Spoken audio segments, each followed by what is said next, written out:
You spent your entire life thinking you were lazy, undisciplined, not trying hard enough, that if you just had more willpower, you'd be able to focus like everyone else. And then one day, a doctor tells you that your brain is literally wired differently, that you have ADHD, and suddenly every failure, every missed deadline, every time you disappointed yourself or someone else has a completely different explanation. This isn't a story about getting diagnosed as a kid and learning to manage it. This is about spending 20, 30, 40 years thinking something was fundamentally wrong with you as a person, only to discover it was your brain chemistry all along.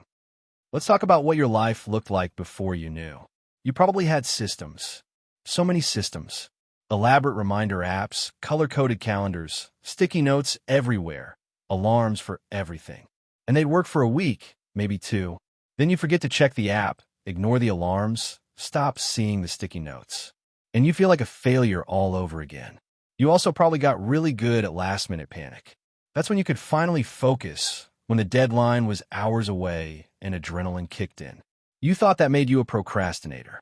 Turns out your brain needed that urgency to produce dopamine just to function. And the messages you got your whole life just reinforced it. You're so smart, you just don't apply yourself. If you cared enough, you'd remember. You need to try harder.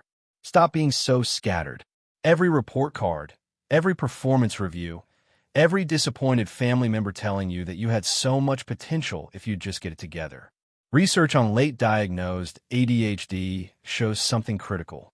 According to studies in the Journal of Attention Disorders, adults diagnosed later in life often have significantly higher rates of anxiety and depression. Not because ADHD causes these conditions directly, but because years of unexplained failure and internalized shame create them.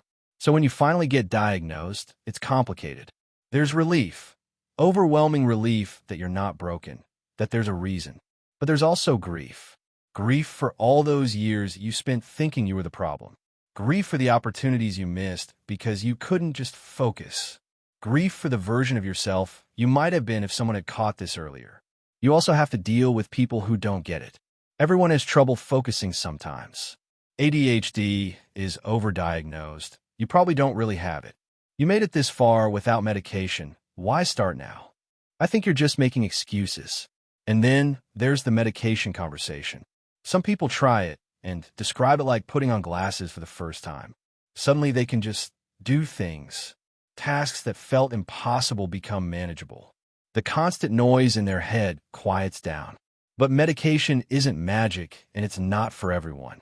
Some people try multiple medications and can't find one that works. Some people have side effects that make it not worth it. Some people choose to manage without it. And all of those are valid choices. If you were diagnosed with ADHD as an adult, here's what you need to know. You weren't lazy. You weren't lacking willpower or discipline or intelligence. Your brain was working with different neurochemistry, and nobody told you. You built coping mechanisms. You survived. You made it this far with a brain that needed support you didn't know to ask for. The diagnosis doesn't erase the past, but gives you a framework to understand it. And more importantly, it gives you permission to stop fighting your brain and start working with it. You spent decades thinking you were the problem. You weren't. Your brain just needed different support, and now you know what that looks like. If this resonated, subscribe for more on the psychological patterns that shape us.